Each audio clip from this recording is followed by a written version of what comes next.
উপর কি দিলে? স্কুল লাইফে কি করেছিলে? কেন, এটাই লিখেছিলাম। যাও ক্লাসের বাইরে কান ধরে দাঁড়াও।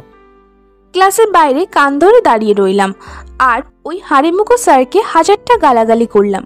কলেজে ছুটি হয়ে আমি আর ইস্যু হাঁটছি, অমনি একটা বড় কার এসে সামনে দাঁড়ালো। ওই দেখতে পান, আল্লাহ দুটো চোখ দিয়েছে, কাজে লাগান। মানুষের প্রাণ নিতে গাড়িতে বসে আছেন, বের হন। সরি, আসলে বুঝতে পারিনি, ফোনে কথা বলছিলাম। ওকে ওকে, যা, এবারে মতো মাফ করলাম।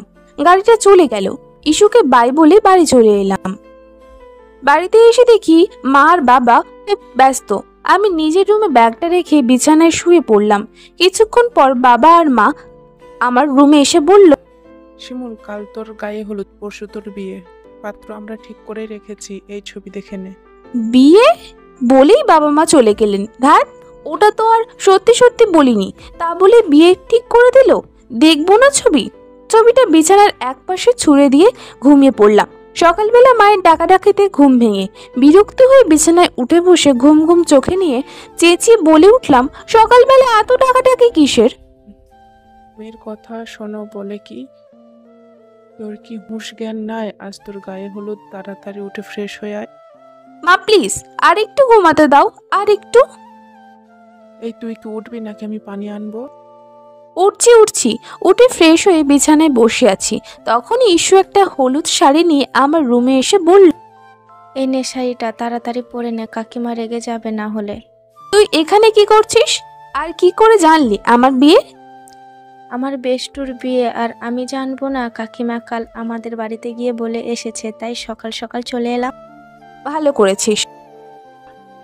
এখন শাড়িটা পরে আয় তাড়াতাড়ি। শাড়িটা পরে এলো শিমুল, হালকা লিপস্টিক, গাঢ় কাজল হলুদ রঙের গয়না, ফুলের আজ শিমুলকে হলুদ পরে লাগছে। সবাইকে এই দিনে সুন্দর লাগে, তবে আমাদের নায়িকা কোনো পরিবার থেকে কম না। শিমুলকে সাজিয়ে ইস্যু নিজে শিমুলের দিকে তাকিয়ে আছে। কি হলো, হাঁ করে কি দেখছিস? মুখ বন্ধ কর, মাঝে ঢুকে যাবে। আজ তো আমি তোর ওপর ক্রাশ খেয়ে গেলাম। যদি ছেলে হতাম আজ তোকে নিয়ে পালিয়ে যেতাম। তোর এই ফালতু বক বক বন্ধ করবি? ওকে করলাম না, কিন্তু তোর তো বিয়ে তো হয়ে গেল, আমারটা কবে হবে? সেটা তুই দেখ। আমি শুধু একটা জিনিস চাই, আমার বরটা যেন খুব বদমাশ হয়, আমাকে পড়তে না দেয়, পড়তে বসলে মারে। এই প্রথম কোনো মেয়ে নিজের বরের খারাপ চাইলো। ব্রেকিং নিউজ, শিমুল চৌধুরী তার বর যেন বদমাইশ হয়, তাকে মারে। এই হারামি, তুই চেঁচামেচি করছিস কেন? কেউ যদি শুনে ফেলে? ওকে সরি, চল নিচে চল। হলুদ পর্ব শেষে করে রুমে আসি। এইভাবে সারাদিন কেটে রাত আসে। রাতে মেহেদি পড়াতে আসে। মেয়েটি মেহেদি পড়াতে পড়াতে বলল, দিদি, বরের নাম লিখবো? না, দরকার নেই বরের নাম লেখার। কেন নেই? দরকার আছে। এই তুমি বরের নাম লেখো। মেহেদি পর্বও শেষ হয়ে যায়। পরের দিন সকালে আমাকে সুন্দর করে সাজানো হয়। এখনো পর্যন্ত বরকে দেখিনি আমি।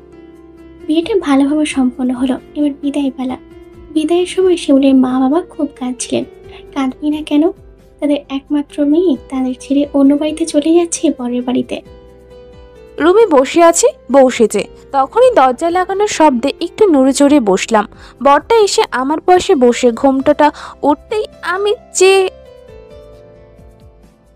আপনি এখানে কেন? কেন, এখানে অন্য কারো থাকার কথা ছিল? হ্যাঁ তাই তো। আমার বর তামিম না কি যেন নাম, সে কই? আমার নাম তো তামিম। কিন্তু আপনার নাম তো আয়াত। হ্যাঁ হ্যাঁ, হয়তো আমার ডাক নাম তামিম। থাক থাক, বুঝেছি, আর বলতে ওকে। হয় না। আরে আপনি এখানে কেন বসে? সরুন। কেন? আপনি আমাকে ছোবেন না, বলে দিন। 100 বার ছুবো, তুমি আমার বউ। বাবা গো, আমি বাড়ি যাব। এই চুপ চুপ, সবাই শুনতে পেলে আমার মান সম্মান যাবে। আচ্ছা শোনো, তুমি বিছানায় শুয়ে পড়ো। বিছানায় শুয়ে পড়ে উনি সোফায় শুয়ে পড়েন। সকালবেলা কারো যেন আওয়াজে ঘুম ভেঙে গেল। কানে বালিশ চাপা দিয়ে ঘুম ঘুম চোখে নিয়ে বললাম, কোন রে এত এত রাতে আমাকে ওঠাই? হারামি, তোর কপালে বউ জুটবে না। চোখ খুলতেই আমার চোখ কপালে উঠে গেল। ঢোকিলে স্যারকে বললাম, স্যার আপনি? হ্যাঁ, কি যেন বলছিলে? আমি কি? না স্যার, আপনাকে কিছু বলিনি। আসলে এত রাতে এভাবে ওঠালেন, আমি ভাবলাম কোনো জিন। আর আমি শুনেছি জিনকে গালাগালি করলে জিন পালিয়ে যায়। তোমার এসব ফালতু কথা রাখো আর পড়তে বসো। কি পড়তে বসতে হবে? আল্লাহ গো, পড়ার ভয়ে বিয়ে করলাম, আবার সেই পড়া।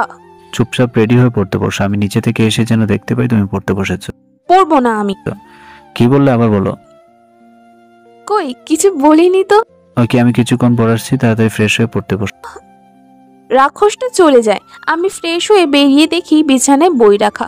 ভয়ে ভয়ে পড়তে বসে গেলাম। না পড়ে গান গুনগুন করে গাইছি।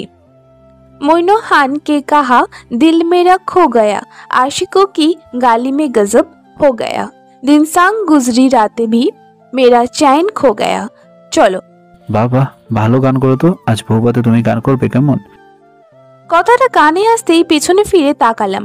না না স্যার, আমি গান পারি না, এমনি। বললাম তো তুমি গান করবে, এরপর বইগুলো দাও। আচ্ছা পড়ো, আগে বলো। নিন, খিদে পেয়েছে। আগে পড়ো, তুমি দিন দিন খুব বাদর হচ্ছ।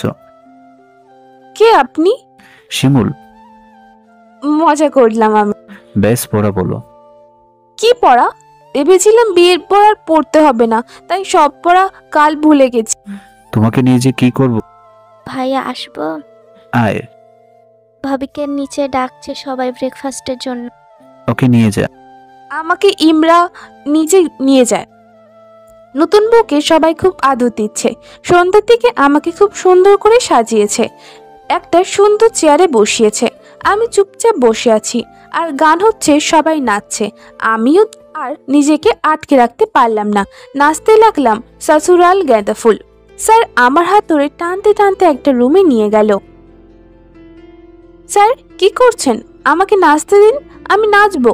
কত শখ ছিল আমার বিয়েতে আমি নাচবো, ছাড়ুন। আয়াত আর শিমুলকে কোনো কথা বলতে দিল না। শিমুলের দুই ঠোঁট আঁকড়ে ধরলো। কিছুক্ষণ পর ছেড়ে দিয়ে শিমুল তো লজ্জায় নিচের দিকে মুখ করে নেয়। আয়াত ঠোঁট মুছে বলল, এবার বক বক করো